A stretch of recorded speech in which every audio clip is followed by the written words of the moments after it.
दोस्तों, हम आ चुके हैं चेन्नई और यहाँ से आपको लेकर चलेंगे इतिहास, पुराण और रहस्यों से भरी एक ऐसी यात्रा पर जो सदियों से मानव को रोमांचित करती रही है।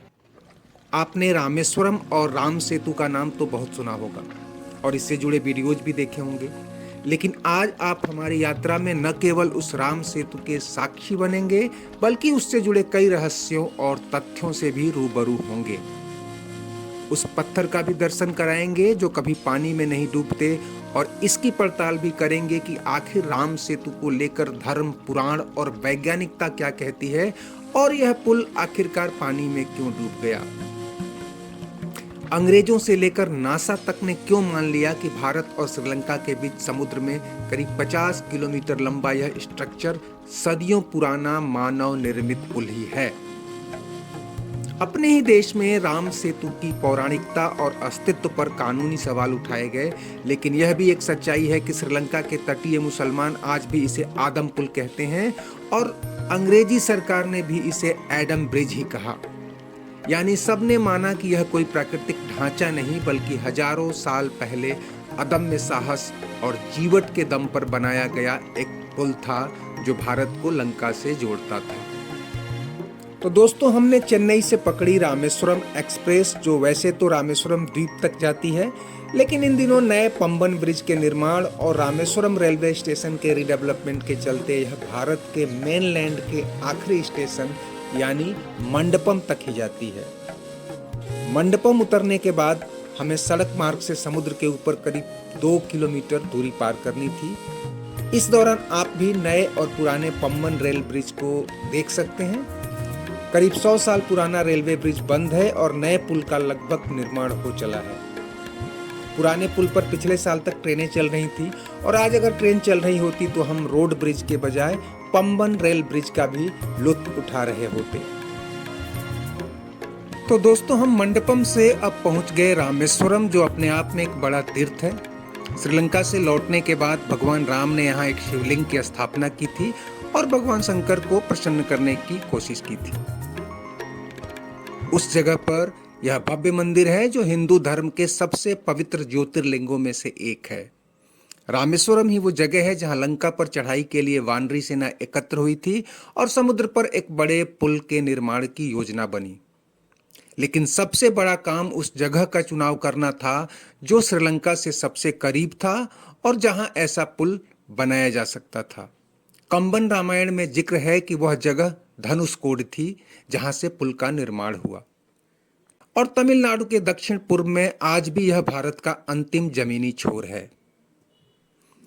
तो हम निकल पड़े धनुषकोडी की यात्रा पर, उस राम सेतु को देखने और समझने जो सदियों से मानव सभ्यता को रोमांचित और प्रेरित करता रहा है।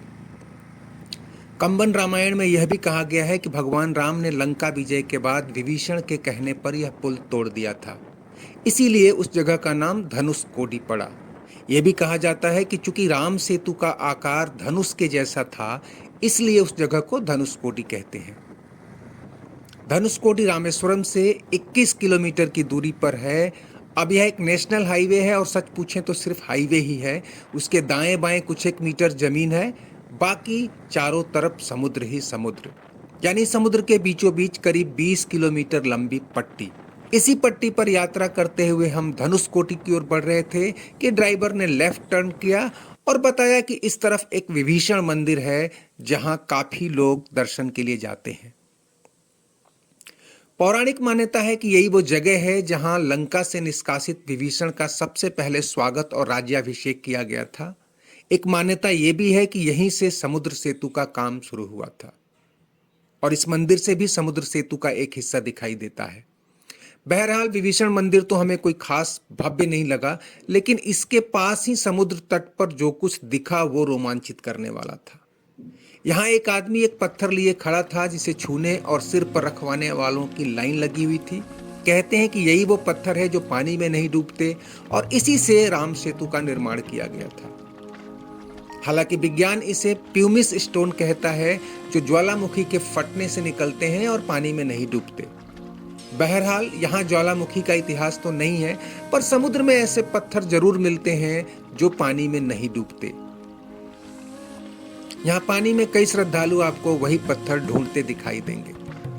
यह जगह रामेश्वरम और धनुषकोडी के बीच में है और यहाँ थोड़ी देर ठहरने के बाद हम फिर हो लिए धनुषकोडी के हाईवे पर।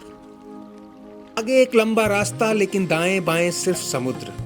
जैसा कि हमने बताया कि धनुषकोडी 15-20 किलोमीटर लंबी जमीन की एक पट्टी भर है और हैरानी नहीं होगी कि शायद यह भी राम सेतु का ही हिस्सा रहा हो, या हो सकता है कि उस पुल की आधार भूमि रही हो जिस पर चलकर वानरी सेना लंका पहुंची थी। धनुषकोडी मात्र 60 साल पहले तक एक आबाद शहर हुआ करता था, जो साल 1964 के चक्रवाती तूफान में नष्ट हो गया। तब से यहाँ इंसानी बसावट पर रोक है। तब यहाँ एक रेलवे स्टेशन भी हुआ करता था, जो उसी आपदा में बर्बाद हो गया। उसके अवशेष आज भी यहाँ हैं। खैर, हम आप पहुंचे हैं उस आखिरी बिंदु पर जिसे धनुषकोडी कहते हैं और यहाँ से राम सेतु आरंभ होता है। आप कह सकते हैं कि यही वो बिंदु है जहां भगवान राम ने वानरी सेना की मदद से पुल का निर्माण शुरू किया था। इसरो और नासा की सैटेलाइट इमेजेस और कुछ ड्रोन फीड की मदद से हम आपको इसका वो नज़ारा दिखा रहे हैं जो समुद्र में नौका से जाकर भी देखना संभव नहीं होता। जहां तक पौराणिकता की बात है, आपको पता है कि पहले भगवान राम ने समुद्र से रास्ता देने के लिए 3 दिन तक निवेदन किया और बाद में उन्हीं के सुझाव पर नल नील की मदद से यह पुल बनाया था। वाल्मीकि रामायण में जिक्र मिलता है कि नल के निरीक्षण में वानरों ने 5 दिन के भीतर ही यह पुल बना दिया। इसकी लंबाई 100 योजन और चौड़ाई 10 योजन बताई गई है। इसका नाम तब नल सेतु रखा गया था। वाल्मीकि रामायण में कई प्रमाण हैं कि सेतु बनाने में उच्च तकनीक का इस्तेमाल किया गया था। कुछ वानर बड़े बड़े पर्वतों को यंत्रों की मदद से समुद्र तट पर ले आए। कुछ वानर 100 योजन लंबा सूत पकड़े हुए थे, यानी पुल के निर्माण में सूत या लंबी रस्सियों का भी इस्तेमाल किया गया था। कालिदास ने रघुवंश के 13वें सर्ग में राम के आकाश मार्ग से लौटने का वर्णन किया है और साथ ही इसी सर्ग में बताया है कि भगवान राम ने सीता को नीचे की ओर इशारा करके दिखाया कि यही वो राम सेतु है या यही वो नल सेतु है जिससे होकर वानरी सेना लंका की ओर गई थी और रावण पर विजय प्राप्त करके सीता जी को मुक्त कराया था। स्कंद पुराण के 3, विष्णु पुराण के 4, अग्नि पुराण के 5वें से 11वें और ब्रह्म पुराण में भी श्री राम के सेतु का जिक्र किया गया है।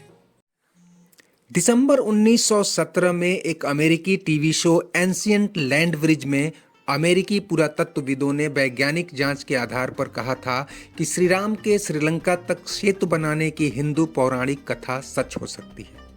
यह भी कहा गया कि श्रीलंका और भारत के बीच 50 किलोमीटर लंबी एक रेखा चट्टानों से बनी है जो कम से कम 7000 साल पुरानी है। वहीं जिस बालू पर यह चट्टानें टिकी हैं वो 4000 साल पुरानी है। नासा की सैटेलाइट इमेज और दूसरे प्रमाणों के साथ विशेषज्ञ कहते हैं कि चट्टानों व बालू की उम्र में इस विसंगति से साफ है कि ये चट्टानें कहीं और से लाई गई थी और इस पुल को इंसानों ने ही बनाया होगा।